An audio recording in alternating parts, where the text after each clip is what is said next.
Hi friends, திறந்தமனம் YouTube சேனலுக்கு உங்களை வரவேற்கிறேன். இது தக்காளி குழம்பு.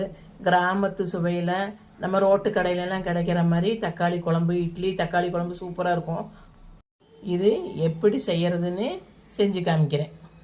இந்த தக்காளி குழம்பு செய்கிறதுக்கு தேவையான பொருள்: தக்காளி, நல்ல புளிப்பான தக்காளி இருக்கணும். இது எங்கள் வீட்டிலே விளைஞ்சது, நல்ல புளிப்பான தக்காளி. சின்ன வெங்காயம் கொஞ்சம், பூண்டு கொஞ்சம், ஒரு துண்டு இஞ்சி, 2 பச்சை மிளகாய். தக்காளியை கட் பண்ணி வச்சுருக்கிறேன். சின்ன வெங்காயம் சின்னதாக இருக்கிறதுனால முழுசாக எடுத்துக்கிறேன், இல்லைன்னா 2 கட் பண்ணி வச்சுக்கலாம். பச்சை மிளகா 2 கீறி வச்சுருக்குது. இஞ்சி பொடியாக கட் பண்ணி வச்சுருக்கிறேன். அப்புறம் பூண்டு. இந்த தக்காளி குழம்புக்கு தேங்காய் கொஞ்சம், சின்ன ஜீரகம், காஞ்ச மிளகா இதையெல்லாம் நல்லா நைஸாக அரைச்சிக்கணும். சின்ன குக்கர் எடுத்துக்கணும். அது நல்லா காஞ்ச உடனே சமையல் எண்ணெய் ஊற்றணும். எண்ணெய் நல்லா காஞ்ச உடனே கடுகு, சின்ன ஜீரகம், காஞ்ச மிளகாய், கருவேப்பிலை போடணும். காஞ்ச உடனே அதில் சின்ன வெங்காயம் எடுத்து போடணும்.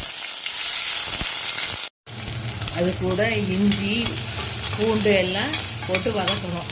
இந்த வெங்காயம்லாம் நல்லா வதங்கிடுச்சுது. அது கூட கட் பண்ணி வச்சுக்கிற தக்காளியை போட்டு வதக்கணும். தக்காளி ஓரளவுக்கு வதங்கிடுச்சு.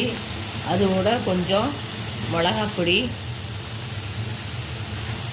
கொஞ்சம் மஞ்சள் பொடி, தேவையான அளவு கல்லுப்பு இதெல்லாம் போட்டு மறுபடியும் வதக்கணும். ஓரளவுக்கு வதங்கின உடனே இதை பாருங்களா, அரைச்சி வச்சுருக்கிறது அரைப்பு போடணும்.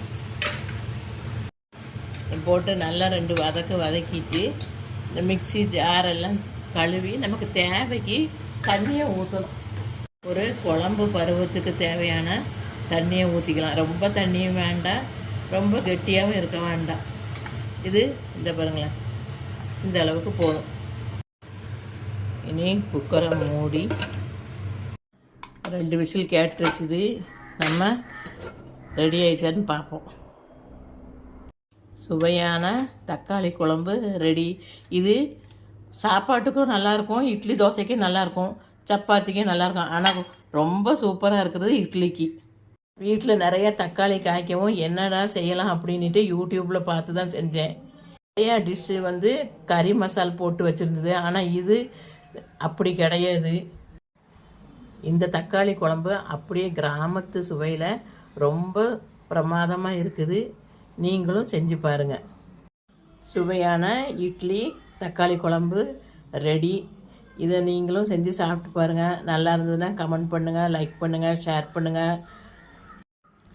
அதோட மறக்காமல் சப்ஸ்கிரைப் பண்ணுங்கள். தேங்க்யூ.